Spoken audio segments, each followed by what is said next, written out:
Day 2011, 67-year-old Hervey Medellin turned off the oven in his apartment in Hollywood, California, opened up the oven door, and pulled out a casserole dish covered with foil. Hervey looked up at the clock and smiled, because his friend, who was coming over for a holiday visit, would be there any minute, and the food he was making had finished cooking at exactly the right time.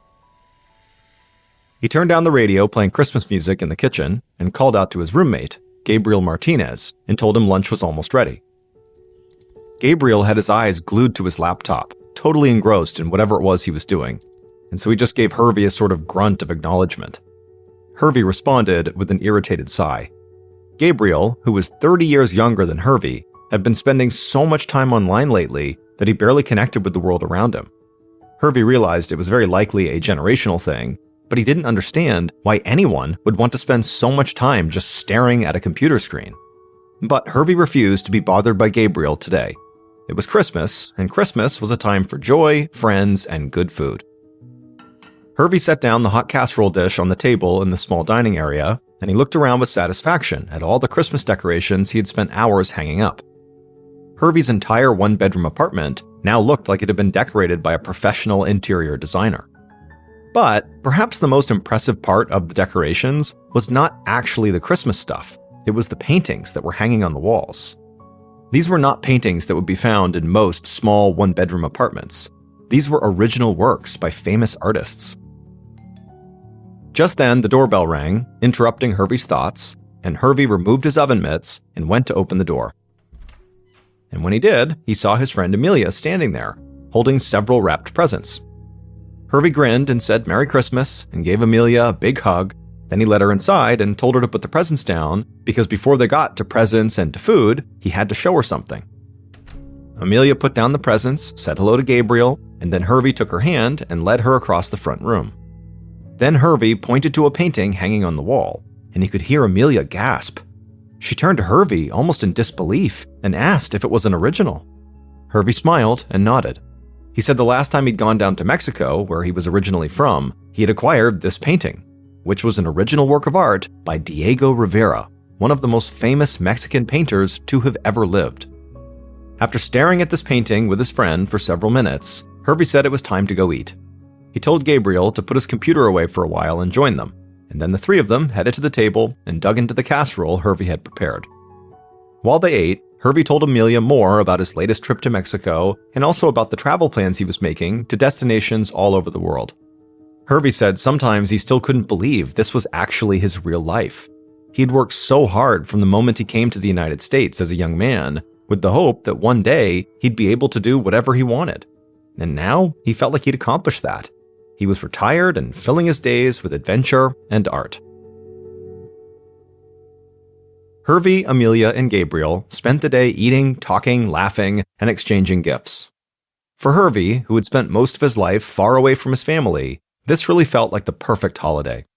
And other than maybe traveling, he couldn't imagine a better way to spend his time than eating delicious food and catching up with friends. By late afternoon, Amelia said unfortunately she had to go home, so Hervey walked her to the door. He gave her another big hug, wished her Merry Christmas again, and said he couldn't wait to get together with her in the new year.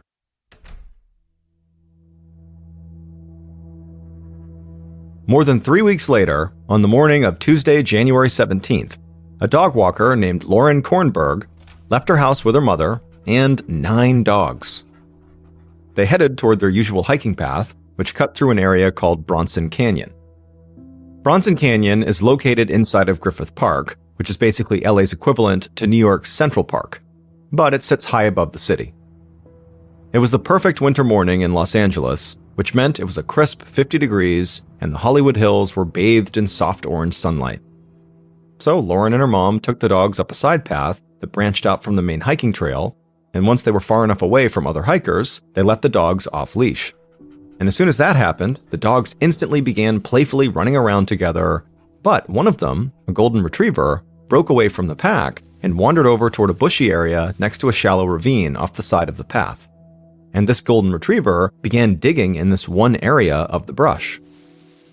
Lauren watched as the retriever pulled out a plastic bag from the brush and then began sniffing it. And as the dog began to sort of vigorously paw at this bag, a large round object suddenly rolled out of it and began tumbling down into the ravine. 2 other dogs from the group, a husky and a small terrier, ran down the ravine after this big round object. And Lauren's mom asked what had just rolled out of the bag. Lauren said she didn't know, but it sort of looked like a movie prop, which wouldn't actually be an unusual thing to find lying around, because there were Hollywood special effects and prop houses not too far from here, and many movies and TV shows were filmed in this area. Lauren's mom walked over toward the ravine to try to get a better look at this movie prop, but as she got close to the edge, she looked down and saw that the dogs were no longer playing. In fact, the terrier was backing away from this object with its hair up, like the dog was terrified. And so Lauren, she kind of leaned forward and looked as best as she could to see what this object was. And suddenly, when one of the dogs stepped out of the way, she had a clear line of sight onto this object. And when she saw what it was, she began backing away too, because the object was no prop. It was a real severed human head.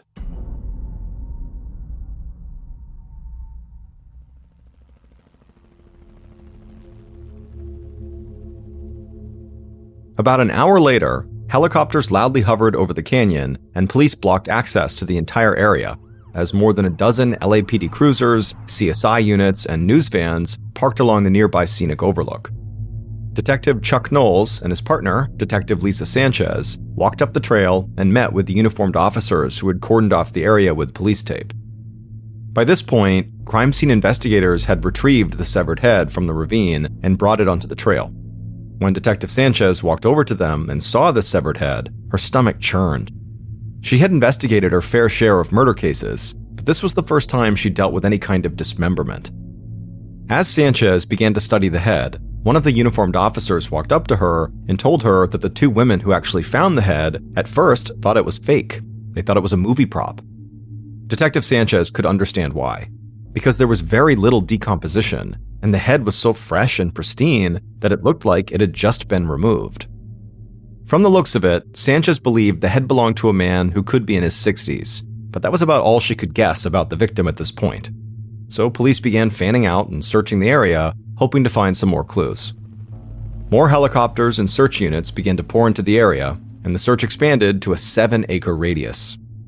Searchers began entering backyards of the homes in the area, and some of these homes were really expensive houses that belonged to famous movie stars, so the police knew this case was going to draw even more media attention. Around 4:30 p.m., the sun began to set, and despite an exhaustive search of the area, no further human remains turned up. So the searchers left their equipment, kept the area cordoned off, and went home for the night. That evening, reports of the dismembered body found in Griffith Park were all over local news stations. And although violent crime in LA was far from rare, violent crime in this particular neighborhood in Bronson Canyon was almost unheard of. The people who lived in the neighborhood who were willing to talk on camera were shocked that something like this could happen just beyond their backyards. People who had been hiking and walking their dogs in Bronson Canyon for years told reporters they were now afraid to step foot on the hiking paths until the killer or killers were apprehended. The following day, LAPD returned to Bronson Canyon and performed a highly organized grid search, scouring the area where the head had turned up. The police were already feeling pressure from the media, city leaders, and local residents to find the people or person who had committed this horrific crime. But Detectives Knowles and Sanchez knew there was still so much physical area to cover and search, and they still had no idea who the victim even was. So this just didn't seem like a case they could just wrap up in a couple of days. And by late morning, the searchers had still found nothing new when a police truck pulled up and a dog handler stepped out with her cadaver dog, a German Shepherd named Indy Bones, who was famous for being the first 4-legged detective on LA County Coroner's team. After getting out of the car, Indy's handler began leading the dog up a nearby hill, and almost immediately as they began to walk, Indy pulled the handler in the direction of this nearby dirt mound. The handler walked over to the mound and, with a gloved hand, began pushing the dirt aside, revealing what looked like a shallow grave. And in this shallow grave was a plastic bag. The handler reached her hands down and carefully cupped them beneath the bag and gently pulled it out of the ground. Then she took a pair of scissors out of her pocket, cut the bag open, and looked inside. and inside she saw a pair of human feet and a hand. The next morning, Detective Knowles and Sanchez sat at their computers sifting through recent missing person reports. The victim's torso, or any more of his body, still had not been found.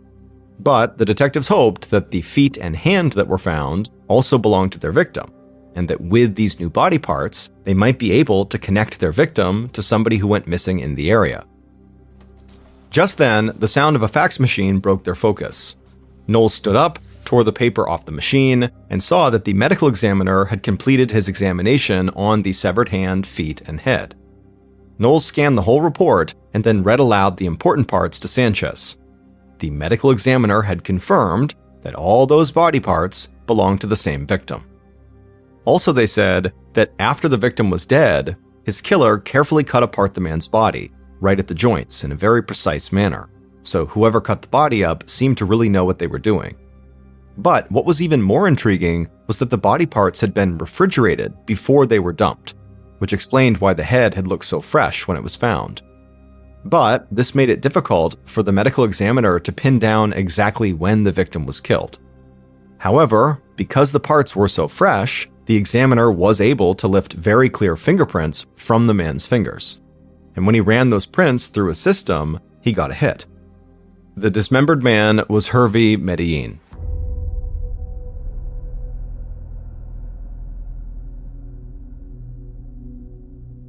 Knowles sat down at his computer and ran Hervey's name through every database he had access to.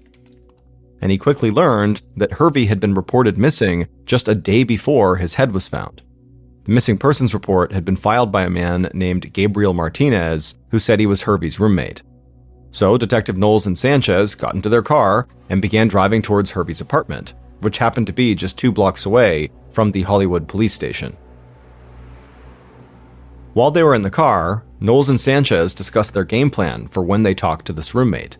And their plan was simple: reveal nothing. Although news of the Grisly discovery was already all over town, that victim's identity had not yet been released by the media. Only the police knew that information.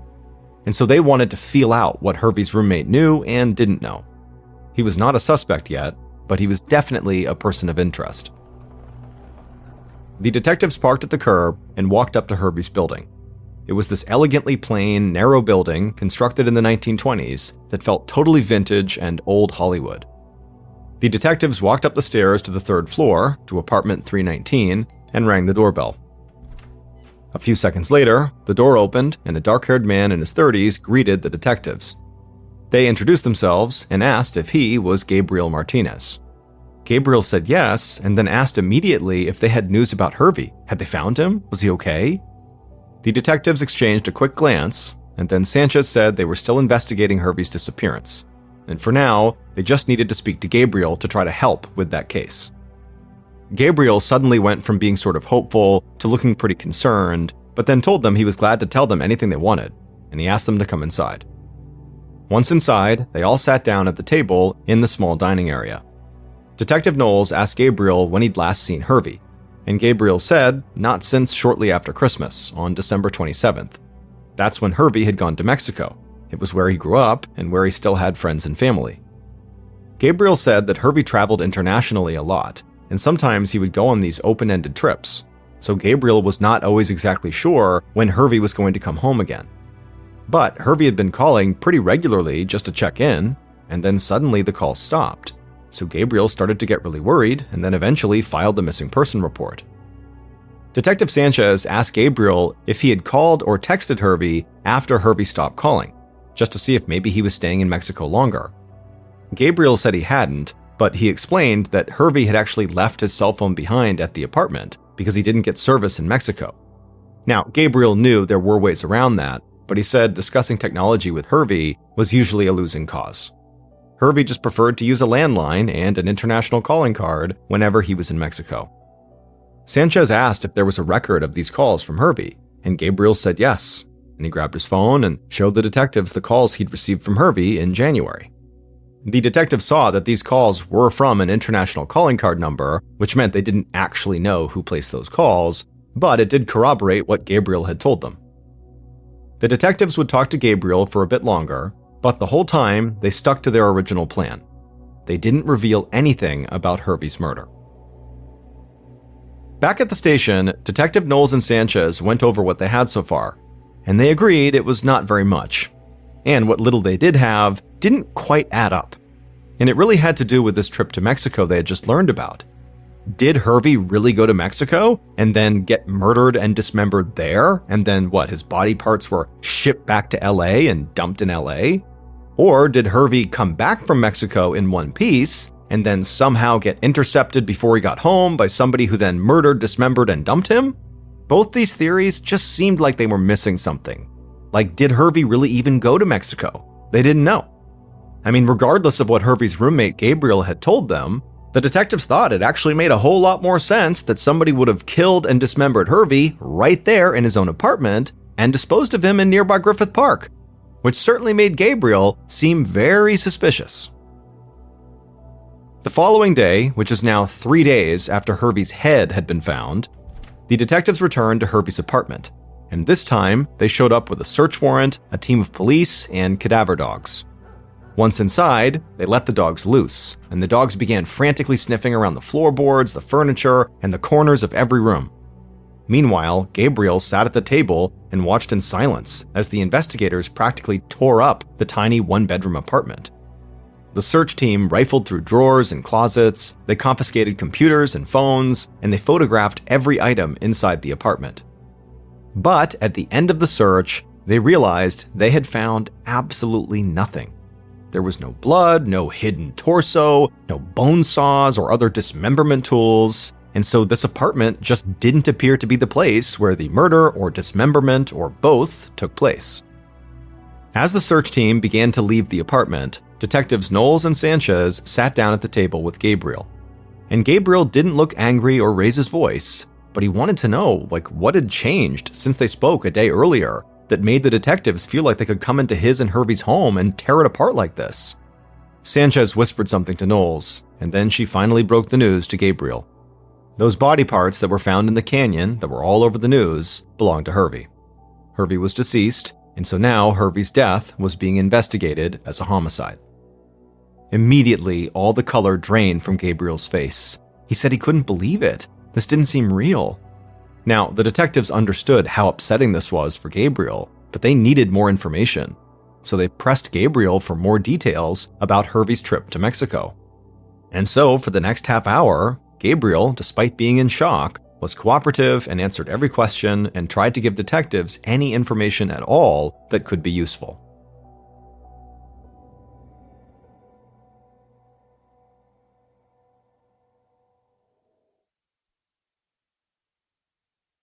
Later that day, the two detectives returned to the station and went into an evidence room where everything collected from Hervey's apartment was laid out on a table.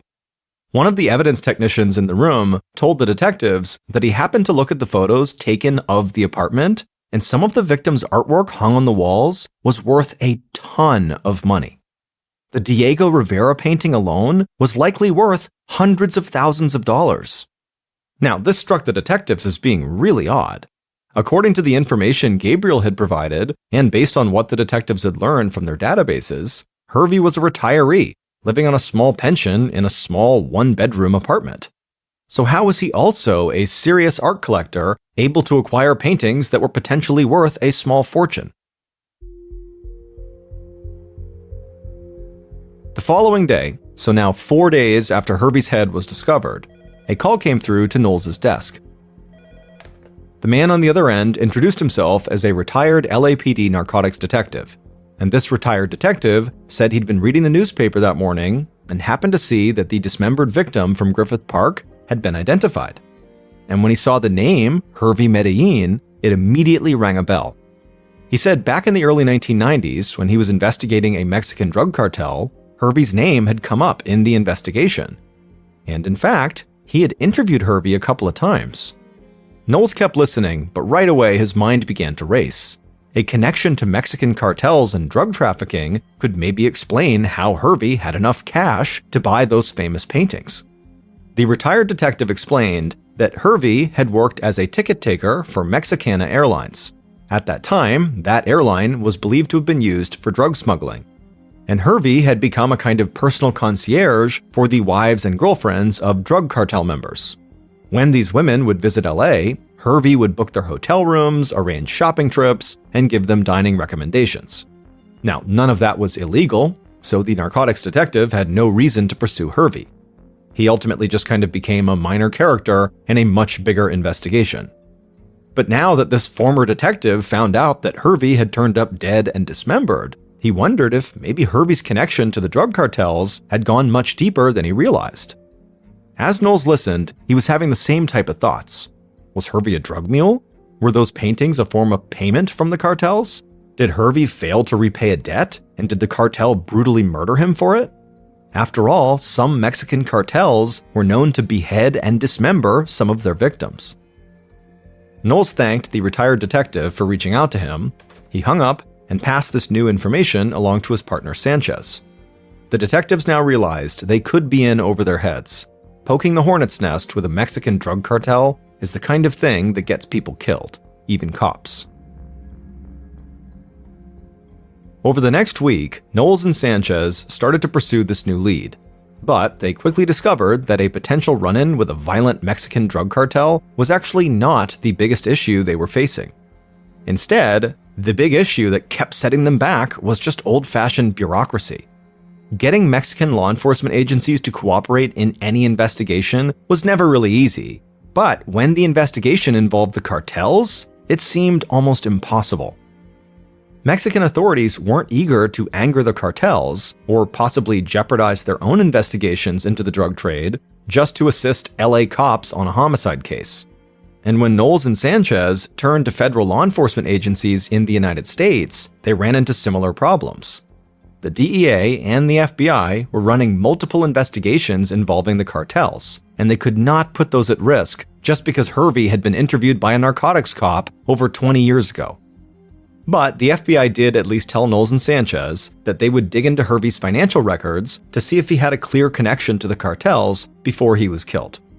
In the meantime, the feds told the LA detectives to go ahead and stay away from the cartel stuff and just let them handle that. They should just focus on leads that were in the United States. Now, Knowles and Sanchez understood why the feds reacted that way, but they still felt like a huge lead, i.e. going after the cartels, had just been yanked out from under them.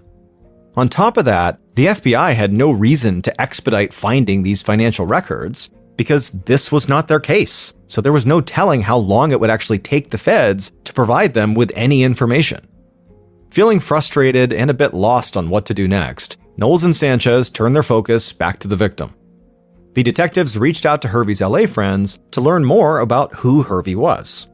And the picture that began to emerge of Hervey was of a warm, friendly guy who had moved to LA from Mexico as a young man, who had worked hard and was now enjoying his retirement and living the American dream that he had always believed in.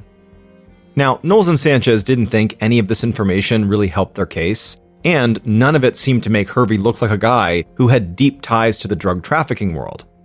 The detectives would still need to hear back from the FBI, but if Hervey had been working with a cartel, he'd managed to keep it pretty secret. So the detectives just kept pushing forward, talking to everyone they could who knew Hervey. And finally, just when they felt like they were running out of people to interview, the detectives did learn something very interesting. Hervey's roommate, Gabriel, was not just his roommate. Gabriel was Hervey's boyfriend.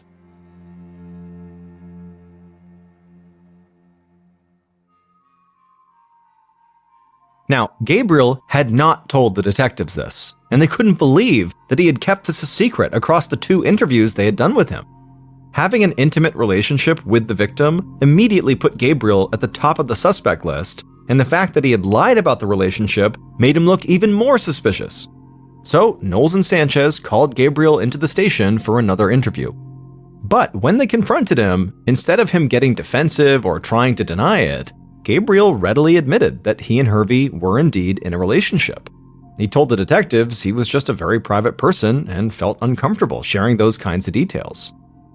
Sanchez and Knowles did not believe Gabriel, and they told him that because he had hid this information, they felt like he could be hiding something else. But Gabriel insisted he wasn't hiding anything. and then without any further prompting, he opened up about his and Hervey's relationship. Gabriel told them all about how he and Hervey had met, how at first they were good friends, and then they fell in love and moved in together. And after several minutes of this, when the detectives were finally able to steer the conversation back to the weeks leading up to the murder, Gabriel's story about Hervey's trip to Mexico and the phone calls he got didn't change at all. By the end of the interview, Knowles and Sanchez really didn't know what to think. Gabriel had clearly held back information from them about the relationship with Hervey, but when confronted, he told them all about it and then hadn't changed or embellished his story at all from that point forward.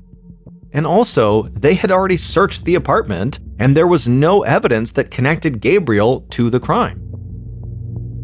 Not long after this meeting, things only seemed to get worse for the two detectives. The FBI came back to them and told them that after doing some digging, they found that Hervey's financial records did not show any connection to any drug cartels, or any other known criminals for that matter. Now, they still couldn't completely rule out the cartel's involvement in this murder, but for now at least, this lead felt like a dead end. By mid-April, so 3 months after Hervey's head had been found, the LAPD finally released Hervey's remains to his family so they could have a proper funeral. Knowles and Sanchez couldn't help but feel like they had let Hervey and his family down. They were no closer to finding the killer or killers than they had been on day one of the investigation. And in the weeks following the funeral, Knowles and Sanchez started to get assigned new cases that required immediate action. Hervey's murder was slowly becoming a cold case. Until one day in June, so now 5 months after Hervey's head had been found, Detective Knowles' phone rang, and he had one of the most bizarre conversations he'd had in all his time working in homicide. The caller introduced himself as an investigator with the Royal Canadian Mounted Police. For a second, Knowles thought somebody might be prank calling him, because it was not every day an LA detective gets a call from a Canadian Mountie. But the Mountie quickly told Knowles that he'd been made aware of the case from back in January with the severed head and limbs. And the Mountie said they had actually just had a very similar case up in Quebec. A video had been uploaded to the internet that showed this naked man tied to a bed and another individual, dressed all in black, repeatedly stabbing him with an ice pick. And then once the man was dead, the killer dismembered the body before sexually abusing the body and cannibalizing some parts of it. And as if that wasn't brutal enough, the killer then sent other parts of the body to members of Canadian Parliament and several different elementary schools. Detective Knowles just sat there on the phone in silence. I mean, this was a totally brutal and horrible story, but he couldn't see any real connection to Hervey's murder, aside from both victims having been dismembered. But the Mountie continued and said they had actually already arrested this internet killer. And this man, who was a Canadian citizen named Luca Magnotta, was obsessed with Hollywood. He had recently lived in Los Angeles, not far from where Hervey lived, where he acted in porn movies and worked as a male escort before going back to Canada. But the big thing, the real reason the Mountie had called Knowles in the first place, was that while Luca was living in Los Angeles, he kept a blog in which he wrote about his exploits. And one of the things he wrote about was the dismembered body found in Bronson Canyon, Hervey's body. After the call with the Mountie, Knowles quickly met with Sanchez, and the detectives decided the first thing they needed to do was figure out exactly when Luca had been in the United States to see if maybe he could have actually crossed paths with Hervey in late December or January, the time they believed Hervey was killed. They reached out to the agencies in the US and Canada that maintain customs data, and they were able to find out when Luca actually crossed the border into the US and when he went back into Canada. Then they dug into Hervey's customs data to try to nail down the exact time he traveled to Mexico and if and when he came back to the States, in order to see if he and Luca had been in LA at the same time. But while they were looking into this, they discovered something that totally shocked them and made them rethink everything about this investigation. They came to realize that the reason the case had stalled out was because they had been operating under a false assumption the whole time. And after making this huge discovery, Knowles and Sanchez believed they had finally cracked the case.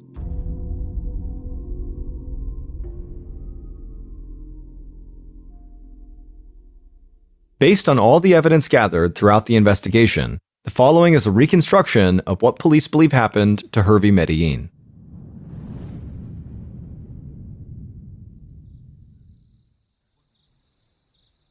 At around 3 a.m. on December 27, 2011, the killer crept through Hervey's apartment to the bedroom.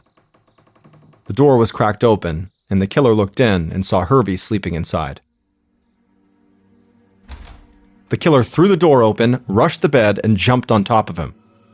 Hervey immediately woke up and began yelling as the killer tried to cup their hands over Hervey's mouth to muffle his screams. Hervey kept fighting back, but the killer wrapped their hands around his throat and began to squeeze. Hervey continued to yell, so the killer squeezed harder and harder, and after about 5 minutes of this, Hervey stopped struggling. His face was blue and his eyes were empty. He was dead. The killer remained in Hervey's apartment, and a bit later that morning, they opened up Gabriel's computer and did a search. They pulled up an article titled "Butchering the Human Carcass for Consumption." This article provided detailed instructions on how to dismember a human body for the purpose of cooking and consuming it. Once the killer felt like they had a clear understanding of what to do, they went back to Hervey's bedroom and used a saw they had recently purchased to separate Hervey's head and limbs from his body. The killer then refrigerated those body parts for 3 weeks, but for reasons no one fully understands, the killer never actually consumed any of it. There was no cannibalism, despite clearly there being some level of interest based on that search that was done on Gabriel's computer on the night of the murder. And so 3 weeks after the murder, the killer walked through Bronson Canyon in the dark with Hervey's body parts and dug shallow graves at various spots and buried them. And soon after that, with Hervey now officially out of the picture, the killer was able to transfer all the money from Hervey's personal bank account into the joint bank account they had opened after they had moved in together.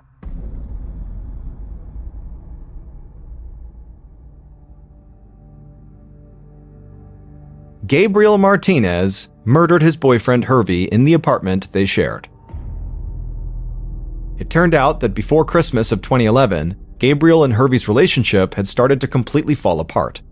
In fact, things had gotten so bad that Hervey told Gabriel he wanted to end things, and he said Gabriel should start looking for another place to live. Gabriel knew he would not be able to afford a Los Angeles apartment or lead the life he'd grown accustomed to on his own because he didn't have a steady income.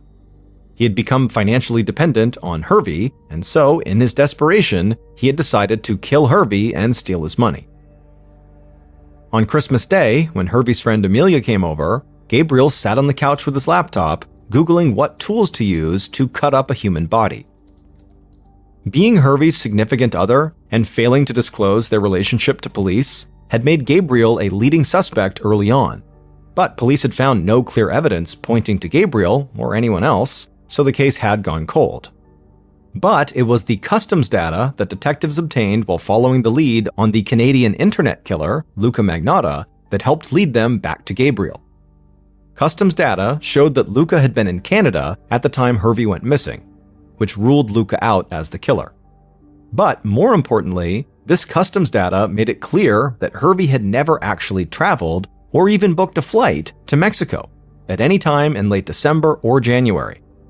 Gabriel had crafted this intricate lie about Hervey's trip, even providing phone records showing all the times Hervey had called him from Mexico. But once investigators knew Gabriel was lying, they dug deeper into his phone records and discovered the calls had actually come from Hervey's friend, who was calling Gabriel from Mexico, but they were doing so to find out why they had suddenly stopped hearing from Hervey. At this point, the detectives were sure Gabriel was the killer. But the final piece of evidence they would need to convince the district attorney would not be discovered until 2014, over 2 years after the murder. At that time, a city worker was digging in the ground not too far from where Hervey's head had been discovered, and he found a plastic bag containing pieces of decaying human flesh. A DNA sample of this flesh matched Hervey's DNA, but it was actually the bag itself that sealed Hervey's case, because this was a very specific type of bag, one that was used to protect and transport expensive paintings, and it matched those same types of bags that had been found in Hervey and Gabriel's apartment. Los Angeles detectives tracked Gabriel down in San Antonio, Texas, where he had married a wealthy woman who was supporting him, and with the help of local police, they arrested him. Gabriel was eventually found guilty of murder and sentenced to 25 years to life in prison. In March of 2015, 68-year-old Tamara Samsonova was having renovations done to her home in St. Petersburg, Russia. A friend of hers, 79-year-old Valentina Ulanova, had heard about Tamara's renovations, and she approached her and said, "Do you want to stay with me while that's getting done?" Tamara was very thankful, immediately said yes, and as soon as she moved in, she immediately started picking up the slack by cleaning up the house and doing the dishes, and made sure she always cooked food for her friend because she wasn't able to pay rent.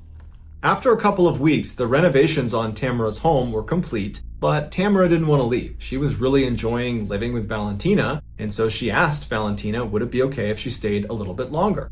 Valentina was a little bit reluctant, but did ultimately say, okay, that's fine. A couple of months go by, and Tamara is showing no sign that she plans on leaving Valentina's home anytime soon, and Valentina is getting increasingly frustrated with that reality. Finally, in late July 2015, Valentina confronts Tamara and says, "You gotta go." And Tamara just says, "No, I'm not leaving." This causes a huge fight, but at the end of it, Tamara still doesn't leave. So for a couple of days, the women just do not speak to each other.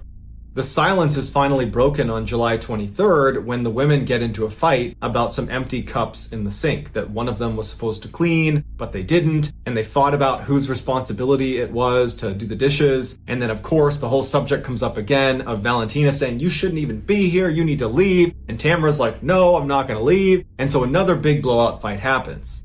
But at the end of this fight, Tamara finally concedes and says, "Okay, I get it, I need to leave, just give me a couple of days and I'll be out of your hair."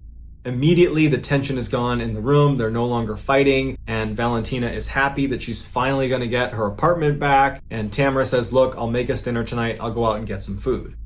Tamara leaves the apartment and goes to a pharmacy and gets a whole bunch of sleeping pills, and then she gets the ingredients to a particular salad that she knows Valentina really likes. She goes back, she starts making dinner, and as she's making this salad, she crushes up the sleeping pills and mixes the powder with the salad dressing and gives that to Valentina.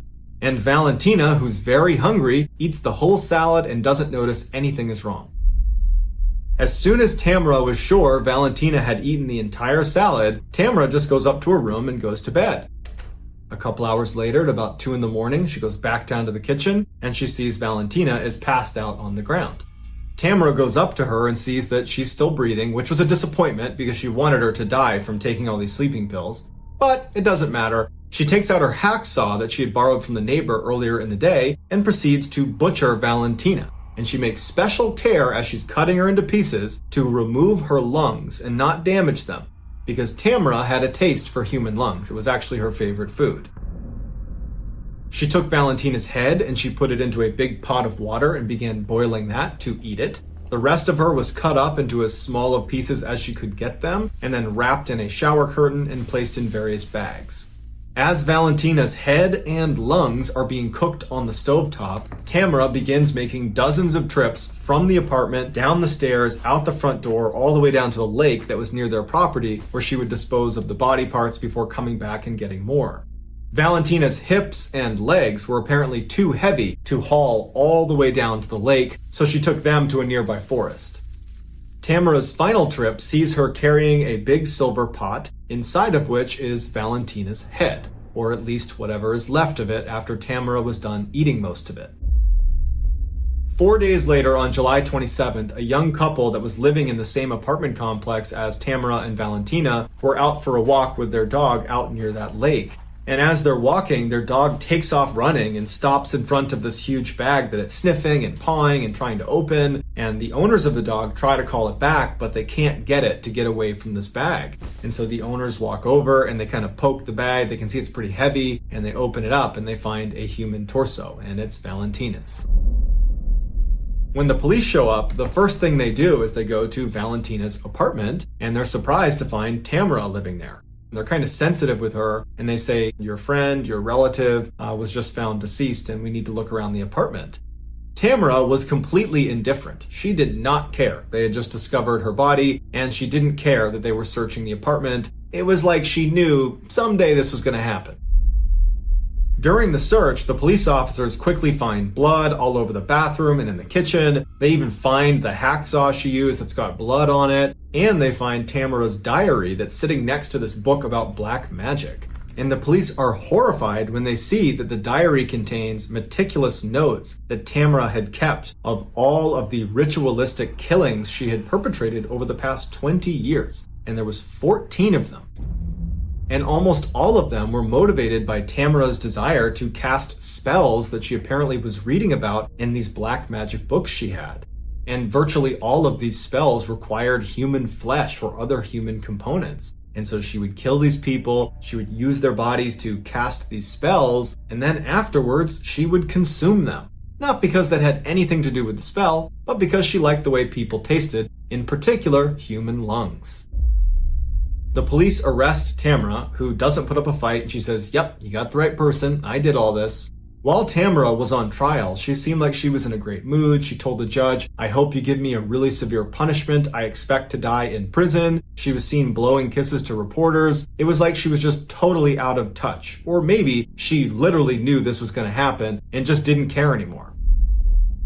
Tamara, who would be nicknamed the Granny Ripper by newspapers over the course of this trial, was given a life sentence, and to this day, she is still sitting in jail.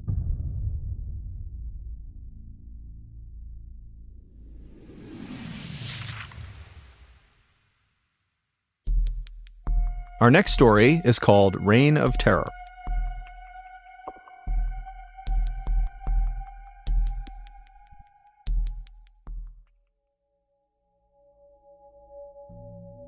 On December 18th, 1956, a brand new game show called To Tell the Truth aired on a major American television network. The premise of the show was relatively simple. 4 celebrity judges would be presented with 3 people called contestants who all claimed to be the same person. And this person who they claimed to be was always remarkable in some way. They had some incredible talent or some crazy job, or they had accomplished something extraordinary. One of these 3 contestants was the real person they were claiming to be. The other 2 people were doing their best to pretend to be that person. And it was the job of the celebrity judges to try to figure out who was telling the truth. So for a set amount of time on the show, the celebrity judges would ask the contestants questions about their background and try to figure out, who was who. And then at the end of the time, the celebrities would cast a vote about who they thought was the real remarkable person. After the votes were tallied up, the host would have the real remarkable person stand up to reveal themselves, and the entire audience would go crazy, and that was the show. And the show became quite popular. So popular, in fact, that today, nearly 70 years later, it's still on the air. And over this show's very long history, virtually all the episodes are pretty similar. It's a pretty redundant show. But there is one episode that will forever go down as the most unique. In October of 1972, 3 contestants walked out onto the stage in front of the 4 celebrity judges, and they all introduced themselves as Ed Edwards. Then the host of the show read aloud the biography of the real Ed Edwards. And he would say that Ed at one point was on the FBI's list of the top 10 most wanted criminals in America for crimes like armed robbery and impersonating a federal officer. And then after he was finally caught by law enforcement and went to prison, a prison guard helped him turn his life around. And then upon release from prison 14 years later, Ed remained this reformed criminal and became a successful author and motivational speaker who specialized in telling people how to identify con men and criminals and how to protect themselves from these people. After the real Ed Edwards biography was read aloud, the 3 contestants sat down and the celebrity judges began asking them questions about their past. And then after the time was up, the celebrities cast their votes, and then the real Ed Edwards was revealed. And even though 2 of the 4 celebrity judges had correctly identified the right Ed Edwards, the crowd was totally astonished at who this guy actually was, because he did not look like this ex-convict. He looked like this kind of all-American, middle-aged father who was totally harmless and wouldn't hurt a fly. But either way, the show ended, and then the world forgot about Ed Edwards. Until 2009. That year, Ed's estranged daughter, 40-year-old April Blasio, finally decided to investigate something that had plagued her for her whole childhood. Despite her father's claims that he was this reformed criminal and this stand-up, law-abiding guy, she didn't believe it. She never believed it. She thought he had never been reformed and just was a criminal and always had been. Behind closed doors, Ed was violent and abusive, and he was a compulsive liar. She remembered in the 1970s and 80s when she was a young kid, Ed would make their family pack up and move sometimes in the middle of the night, and April always assumed it was because her dad was wrapped up in something criminal. But every time she asked him, he would say, oh, well, I was an informant when I was in jail and I snitched on some people, and some of those people figured out where we live, and so we gotta move. April knew he was lying, but there was nothing she could do, and so they just kept on moving around. But she always thought something else was going on. So in 2009, when April is now this 40-year-old woman, she's laying in bed one night and finally says, you know what? I'm just gonna start Googling some stuff. So she hops in her laptop and she starts typing in the different names of towns that she and her family lived in as a kid. And then after she'd write the name of the town, she'd write unsolved mystery or unsolved crime, and she would see if anything popped up. And so as she began looking, she found one in 1980. It was an unsolved murder in a town called Watertown, Wisconsin, that happened right around the time that her family very briefly lived in this town. There was this young teenage couple that had left this wedding, and they had driven down this dead-end road, and they were just kind of enjoying each other's company when an unknown assailant who matched the description of Ed Edwards walked up to their car, broke in, shot them both to death, and then disappeared. And so on a hunch, April called the Watertown Police Department the following day and told them that, I think my father might have been responsible for this double homicide. It's just a hunch, but he matches the description. We were there in this very small window of time when it happened. And so the police said, okay, we'll go have a look. And so the Watertown police, they tracked down Ed Edwards, who was living in Kentucky at the time, and they got him to give them a DNA sample. And when they tested the DNA sample, it matched these samples that were taken at the crime scene in 1980. And so Ed Edwards, he was arrested and brought back to Wisconsin, and as soon as he was in custody, he confessed to the murder. And then he requested the death penalty, but he was told the maximum punishment for this crime was life in prison. Ed didn't like this, and so he confessed to another double homicide from 1977 in Ohio, where he killed another teenage couple, thinking that would give him the death penalty. But through a loophole, they said, well, actually, that still won't get you the death penalty. You're still facing life in prison. And so frustrated, Ed revealed a third murder he had perpetrated. In 1996, he had killed his own foster son for the insurance money. And so for this crime, he was eligible for capital punishment, and so he was sentenced to death. But he would die of natural causes 2 years later in 2011 before the state could execute him. Since his death, cold case investigators and members of his own family have theorized that Ed Edwards is almost certainly responsible for more killings beyond just the 5 he happened to confess to. In fact, many people believe Ed Edwards could actually be the infamous Zodiac Killer, who's one of the nation's most notorious uncaught serial killers that killed 37 people in Northern California in the 1960s and 1970s. If this is true, then Ed Edwards did not become a killer after he was on that game show in 1972. No, when he showed up for that game show and stood in front of the audience and smiled and answered questions to the celebrity panelists, at that time, as you're watching him on TV, he would have already been a seasoned serial killer with dozens and dozens of victims. But Ed stopped confessing to murders after that third confession because he was just kind of using those murders as bargaining chips to get what he wanted, the death penalty.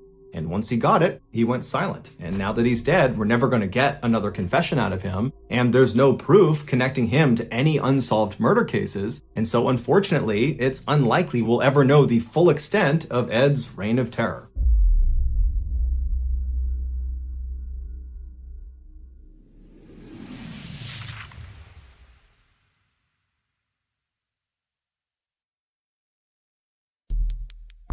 The next and final story of today's episode is called Inside Scoop.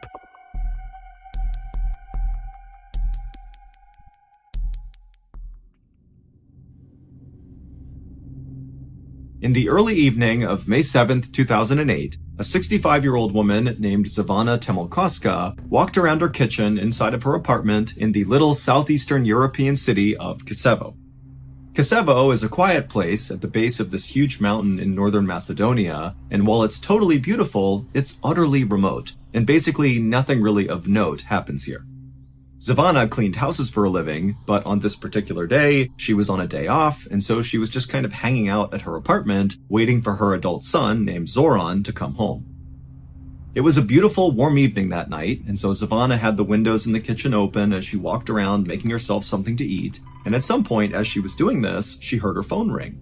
And so she grabbed it and answered, and she heard the sound of her friend on the other line. But her friend's voice sounded strange. It was strained and very uncomfortable, and she was asking Zavana if she was paying attention to the news right now. Did she have the radio on or the TV? And Zavana was like, no, why? And the friend would tell her that all over the news right now, there was this huge, terrible traffic accident that had happened in their town, and unfortunately, Zavana's son, Zoran, who she was waiting for to come home, was apparently involved in this accident. Zavana let out a strangled cry when she heard this, and then just dropped what she was using to make food and turned and ran out the door. And when she did, her neighbor who was outside saw her emerge and yelled out to her, hey, is everything okay? And Zavana, as she literally just continued running towards the road, she basically blurted out to the neighbor that her son was hurt and she was going to the hospital. And this neighbor watched as Zavana just ran down the road, turned the corner, and disappeared. Zavana did not have a car of her own, and so literally she was going to run to the hospital to make sure her son was okay.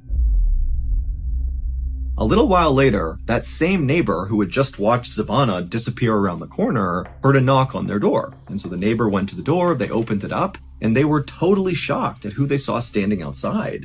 It was Zavana's son, Zoran, who did not appear to be hurt in any way. But before the neighbor could ask any questions about this, Zoran, who looked visibly confused, said to the neighbor, hey, have you seen my mom? We were supposed to meet and have dinner together, and it's just totally unlike her to disappear without telling me where she was going. The neighbor just stared at Zoran for a second, having no idea what was going on here, and then the neighbor was like, well, wait a minute, Zoran, were you in a car accident? And Zoran's like, no, what are you talking about? And then the neighbor kind of filled Zoran in about how they had seen his mother run outside, and she had mentioned how her son had been in this car accident, and she literally ran to the hospital. Zoran was just as mystified by this as the neighbor was, and so Zoran just grabbed his phone and called the hospital to see if his mother was there. But when the hospital picked up, they would tell Zoran that his mother was not there, she had not been there all day, and two, even though they had heard reports about this car accident in town, there had not been any car accident victims brought to the hospital at all that day.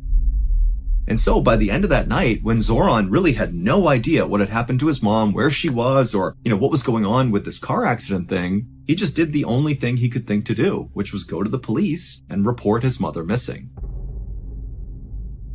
9 days later, on May 16th, when still Zavana was missing and the police had no idea what happened to her, there were no new leads, nothing, on this day, a 56-year-old reporter named Vlado Teneski, who actually happened to live not that far away from where Zavana lived, he got a call from one of his police sources. And the source would tell him that Zavana had actually just been found, even though this was not public information, and unfortunately, Zavana was dead.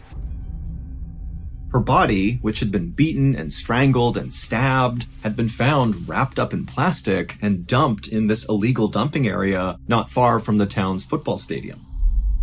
The source told Vlado that when her body was searched, they discovered she still had valuables on her person, and so that kind of ruled out the possibility that this was a robbery gone wrong, which was the initial theory about what they were seeing.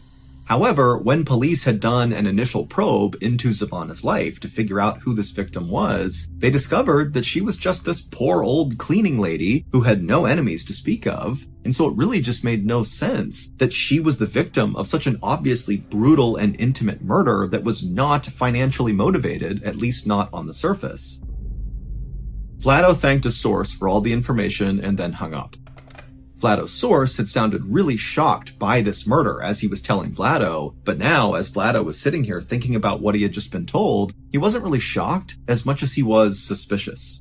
He felt like something just was off about this murder. Maybe Zavana appeared to be this poor old cleaning lady with no enemies, but in reality, maybe that wasn't who she was. Maybe she was leading a secret life that got her killed. Or maybe she had stumbled upon something she was not supposed to see and that got her killed. Vlado had no idea, but he just felt like, you know what? There's something off about this and it needs to be investigated. Now, Vlado had a reputation in town for being this very aggressive and kind of fearless journalist who had no problem diving headfirst into some of these really murky stories that could involve corruption or misuse of power, and he would get to the bottom of it, and he would publish these articles where he spoke really critically about the government, about police, about anybody really who was in a position of power. But as a result of conducting himself this way, over his 30-year career, Vlado had been threatened with violence many, many times for things he had written or things he was about to write. But even though Vlado knew this Zavana murder case had the potential to once again put him in hot water with the powers that be, he still felt like it was his responsibility to dive into this thing and get to the truth. So, feeling determined, Vlado grabbed his notebook and pen, and he walked out the front door of his house, and he made the several-minute-long walk over to Zavana's house. And when he got there, her son, Zoran, opened the door, and a few minutes later, Vlado and Zoran were sitting in the kitchen talking about what had happened. Zoran told Vlado all about how he came home and discovered his mom wasn't there, and then he went to the neighbor's house and they explained how, they had seen Zavana running off to the hospital to go look for Zoran, but Zoran's like, I'm not hurt, I didn't get into a car accident, what's going on here? And as Zoran spoke, Vlado took lots of notes and asked lots of follow-up questions, and by the end of this interview, when Vlado felt like he knew everything there was to know about Zavana, he felt like he actually had a pretty good working theory as to what actually happened to Zavana. And the reason he felt like his theory could be accurate had to do with what Zoran told Vlado his mother did for a living, that she was a cleaning lady.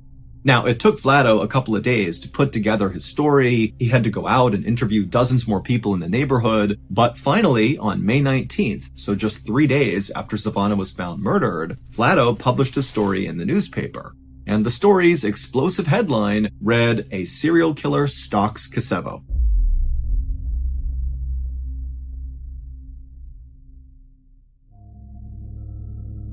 In the story, Vlado says that Zavana's murder was very likely not an isolated killing. Instead, her murder was likely linked to 2 other murders of 2 other women. And these 2 other victims looked an awful lot like Zavana, literally. They were poor, older women who were also cleaning ladies. And so that was why when Vlado was talking to Zoran and Zoran described how his mother was, what she did for work, what she looked like, that Vlado started to remember these other victims and he put it all together. The other 2 victims were 64-year-old Mitra Simjanoska, who was murdered in 2005, and the other victim was 56-year-old Lubitsa Lukoska, who was murdered in 2007. Now, Vlado's story was totally explosive because what he's saying is that there is a serial killer that is on the loose in this town. But this story was also highly explosive because Vlado spoke very critically about the police who were involved in this investigation. Specifically, he pointed out that the 05 and 07 murders of those 2 other women, those had been totally mishandled because arrests had been made in at least one of those cases, and clearly whoever they arrested was innocent here. And so the police just totally dropped the ball, at least in Vlado's opinion. And when the police read Vlado's story, they were very upset at him because he was so critical of them. However, the police also did see that Vlado had managed to uncover a lot of new details from all of his interviews with witnesses and people in the neighborhood that did seem to paint a picture of this potentially really being a serial killer, not individual isolated killings. And so the police, based on Vlado's story, would actually begin investigating a serial killer in their midst. They linked all 3 murders and they began basically a new investigation.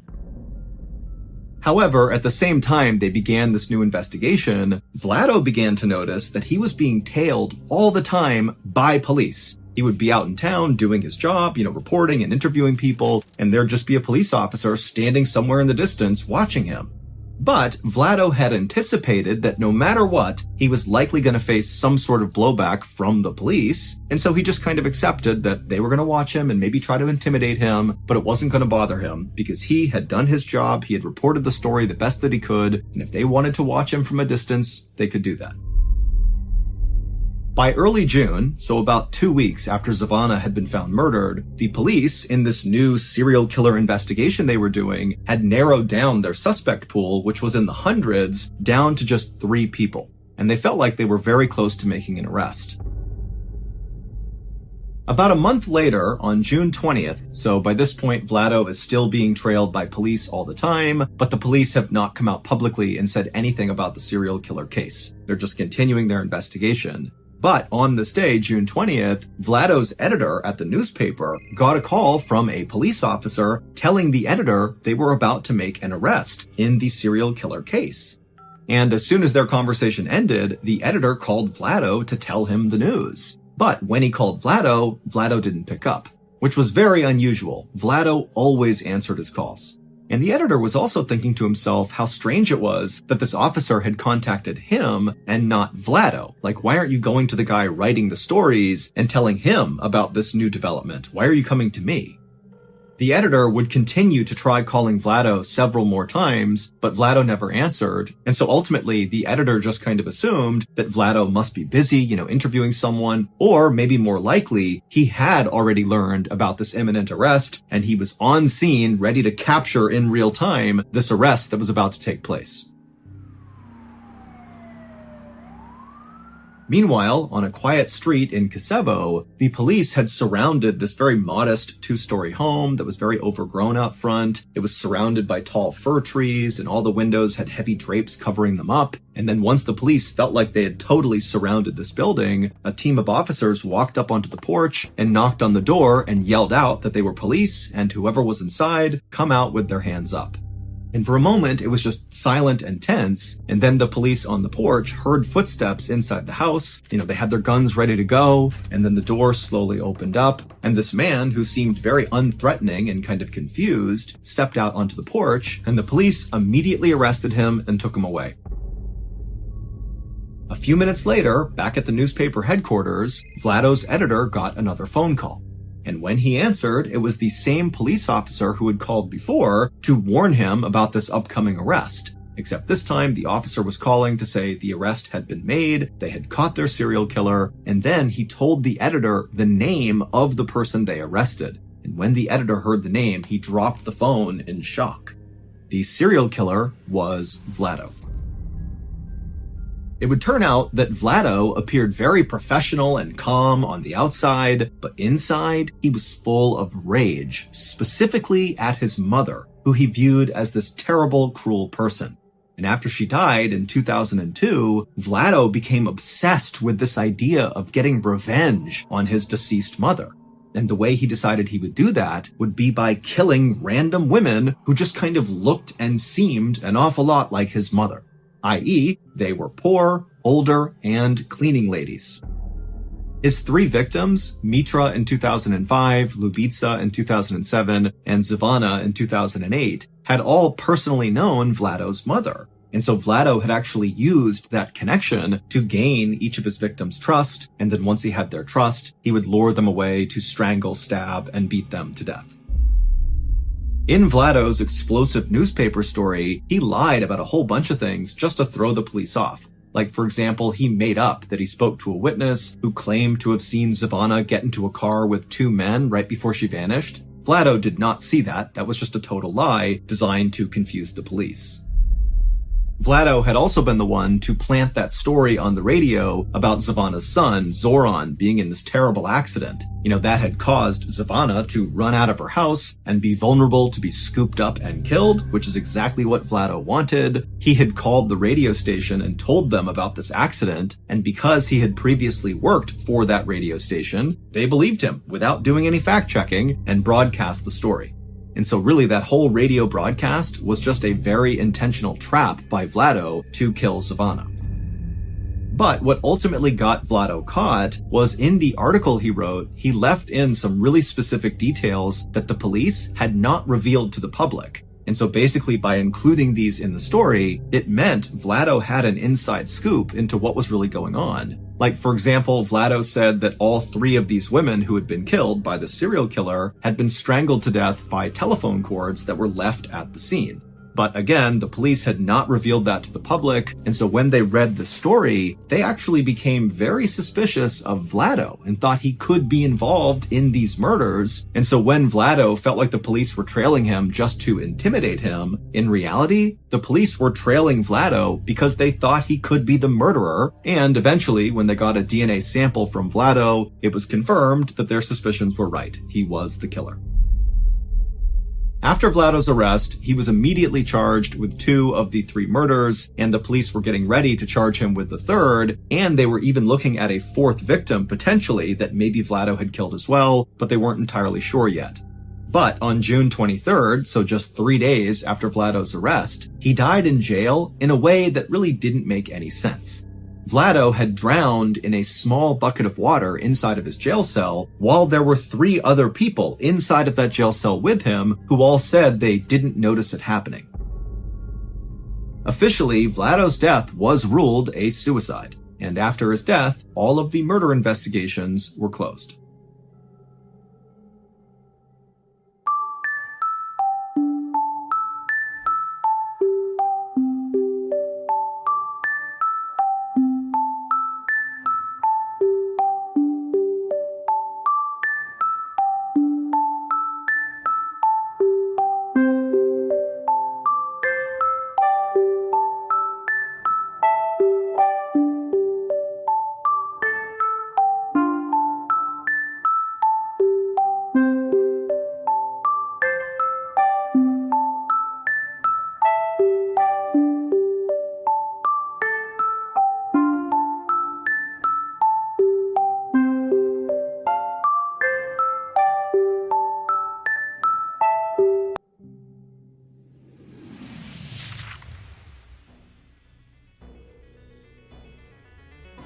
Thank you for listening to the MrBallen's podcast. If you enjoyed today's stories, and you're looking for more strange, dark, and mysterious content, be sure to check out all of our studio's podcasts. They are this one, of course, MrBallen's Podcast, and we also have MrBallen's Medical Mysteries, we have Bedtime Stories, and also Run Fool.